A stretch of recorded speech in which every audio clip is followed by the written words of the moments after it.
So I'm going to talk about the improvements we've made to the issues list for 16.2. So a little bit of background. The issues list is a feature that has been the product for many, many years, and LabKey uses it internally to track all of our development issues, and our services team also uses it extensively to track client support tickets. We have a number of clients that use the issues list to track their own issues, and we also have a handful of people that use it as kind of a lightweight workflow engine because it gives them the ability to assign various stages of the workflow to different people, tracks comments, issues, email notification, etc.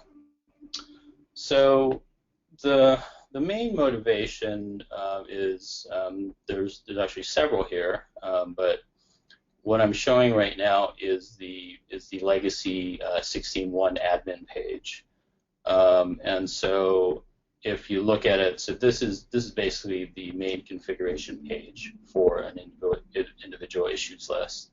So you have up here kind of the what we call the noun, the singular and the plural name, how the assign to works for on a given issue, whether that's a specific user or a specific group.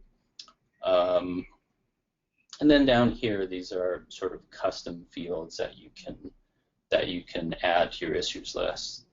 And so, as you can see here, the UI is a little bit clunky. It's been built on for many, many years, and doesn't really lend itself to ease of use. The other thing too is that with these custom fields, we're limited to 7 total custom fields, 2 integer fields and 5 string fields. And one of the pain points for not only ourselves internally, but also for our clients, is that if they wanted to add additional custom fields to their list to track other information, they're really limited to the fixed set that we had here. So that was one of the things that we wanted to fix. Other issues, the pick lists that you can assign to these custom fields were a little bit difficult to use. They didn't really lend themselves to centralized management the way we do other things, where perhaps you might have a list in a shared folder that represented your lookup values. So, for example, if you had multiple issues lists in different folders, and you had, possibly similar categories of pick lists, you would have to go and update those individually. So we wanted to address all of these issues, make the interface a little bit more usable, make it a little bit more extensible. So let me show the new issues list. And so for 16.2, once you enable the issues module in your given folder, you have a couple new web parts that will be available to you. So go and show this thing called issues definitions. So the issues definition is really an issue list, and so that sort of brings me to kind of one of the new features that we've made in 16.2. So previously, an issue list, you could have one per folder because it was really just a single table within the whole site. And now you can think of them a little bit more as like a list, where you can have a number of arbitrary lists in a given folder, and you can have named lists. And so that's what we've done in 16.2. You can see here that I have an existing issue definition or issue list called issues for this folder, but I'm going to go and create a new one, and I will call it issues. And so it's giving me a little confirmation. A new issue definition will be created in this folder, staff. So I'll go ahead and create that, and now I have 2 issues lists in here. So I'll show you another web part. So the other probably interesting web part is an individual issue list. And so when you add these, as I mentioned a little bit earlier, where you can have multiple issues lists per folder, you can have a web part that will you can customize it, and you can say, well, you can specify which issue list you want to display. So this is the new one I just created. Of course, it's empty because I haven't added any new issues. So let's jump to the admin panel, which is the primary feature for this release.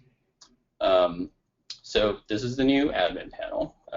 There are similar pieces of information here from the legacy admin panel. We still have the singular and the plural noun names, the sort direction, the default assigned to groups and users. But then down here we have the fields. And so this is replaced with something that's a little bit more standard in the product. We refer to it as the domain editor. You see it when you are creating a list, an assay, a data set, sample set, etc. It is really the representation of the columns or the fields for a particular table. And so the nice thing about this is that it is standard and also supports an arbitrary number of fields. So I'm going to add a new field, and I'm going to call it note. It's a text field. All the standard properties and attributes for a field are available to you. Formatting, validation. I'm going to make this required because I want somebody to enter a value for it for every issue. Also, default values are available, and the different field types that we support.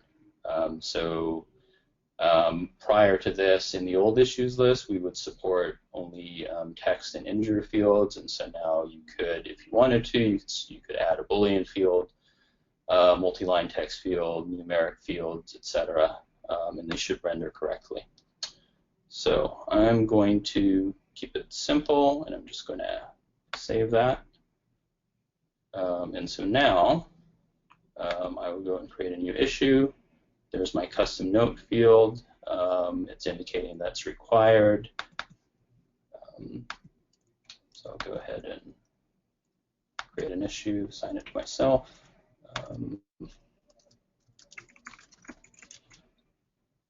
And save it. So really everything that we had previously with the old issues list is still true with the new issues list. It's just that there's a new and improved administrative UI. We have named issues list, and the extensibility is much better. So I wanted to talk a little bit about scoping or sharing of domains. So one of the things that we wanted to address as well here is the ability to share a column definition or an issue definition. And so an example of that is say you were say LabKey support organization, and we create a support ticket for every new client, and so we would want somewhere. We basically want to manage it centrally, so we want to have basically the same set of columns, the same set of lookups, and we don't really want to do that by creating the same issue list over and over for each new folder. So the way that you can do this is we have varying levels of issue scoping, and so you can elect to share an existing issue definition. And the way that works is, it's a little bit tricky where you create your issue definition and what you name it. So say, for example, I'm in my staff project here, and I've created two issue definitions. So this staff issue definition was something that I created a few minutes ago. It lives at the project level. So when you create a new issue definition, it will look in the current folder, and if it finds an issue definition by that name, it will use that. Else, it will look up at the project level, and if it finds a similar name, it will use that definition. And it will, the last location it'll look at is in the shared folder. And so it gives you the option of scoping an issue list to either a folder level, a project level, or a site level. So you would use the site level if you wanted to share it across projects. If you wanted to share it within just a single project, you would probably just create it at the project level. So let me go and demonstrate that a little bit, because it's it can be a little tricky. So let me jump down to this folder, and I'm going to create another issue list here. And so I am going to create it called staff issues.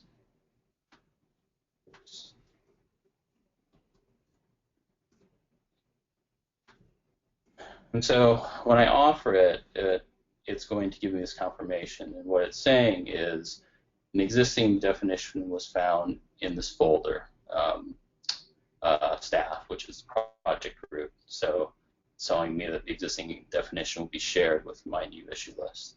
So I'm going to confirm that.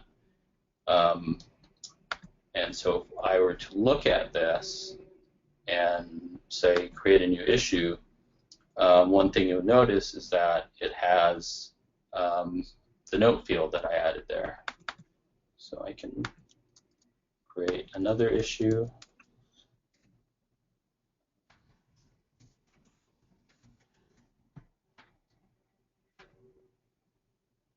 And so, so now this issue is created using that same definition. And so one of the things that you can do, because they are essentially in the same table, is you can use a container filter to look across them. So right now I'm looking at the single issue list that I created in my folder, but since this is a shared domain, I can look across all folders. Now I can see across all folders because I have permissions, so you have to have read permissions to all the folders. And then there I'll see that not only do I see the one that I just created, but this one that is in the project group as well.